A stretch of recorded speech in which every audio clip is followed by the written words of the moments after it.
खेसारी लाल यादव की upcoming film रंग दे बसंती का ऑफिशियल टीजर आ चुका है, जो करीब 57 सेकंड का टीजर है। टीजर देखने के बाद हमको तो ये कन्फर्म मालूम हो गया है कि यह मूवी के ऊपर बहुत ही ज़्यादा मेहनत किया जा रहा है। और तो और इस बार खेसारी लाल यादव का जो लुक है, जो चेहरे का लुक है, वह कहीं न कहीं हर मूवी से इस बार इस मूवी में थोड़ा अलग दिखेगा। जी हाँ, पर यह मूवी बता दूँ कि एक्शन सीक्वेंस के साथ-साथ ड्रामा भी होने वाला है, जो कि बहुत ही देखने में मज़ा आएगा।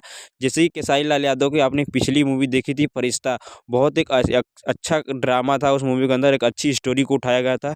ठीक उसी प्रकार इस मूवी के अंदर एक अच्छी स्टोरी को उठाया जाएगा। मायने ये नहीं रखता कि मूवी के अंदर पैसा कितना करोड़ रुपए लगाए जा रहे हैं, मायने ये रखता है कि मूवी का जो स्टोरी है, जो कहानी है, वो कितना अच्छा है।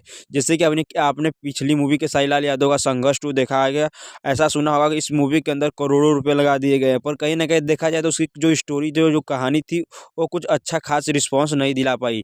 जी हाँ, ठीक उसी प्रकार अगर इस मूवी के अंदर एक अच्छी स्टोरी कहानी होगी, तो ये मूवी अपने आप खुद ब खुद हिट हो जाएगी फरिश्ता मूवी के जैसे।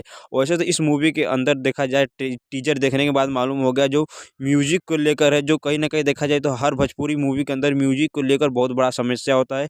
इस मूवी के अंदर ऐसा लग रहा है म्यूज़िक जो कि बहुत ही अच्छी तरह से म्यूज़िक दिया जाएगा, और तो और इस मेकर्स भी बहुत ज़्यादा सीरियस है इस मूवी को लेकर। अगर हम वही बात करें बीएफएक्स के बारे में, तो बीएफएक्स कुछ ख़ास अच्छा बीएफएक्स तो नहीं दिया गया है इस मूवी के अंदर, पर जैसा भी है ठीक-ठाक है। और तो और ये जो हमने टीजर देखा है, वो एक एक्शन सीक्वेंस के बीच का टीजर है, जो कि काट-काट कर हमको टीजर के लिए दिखाया गया है, जहाँ पर हमको देखने को मिल रहा है कि एक मंदिर में बहुत अच्छा खासा एक्शन सीक्वेंस चल रहा है।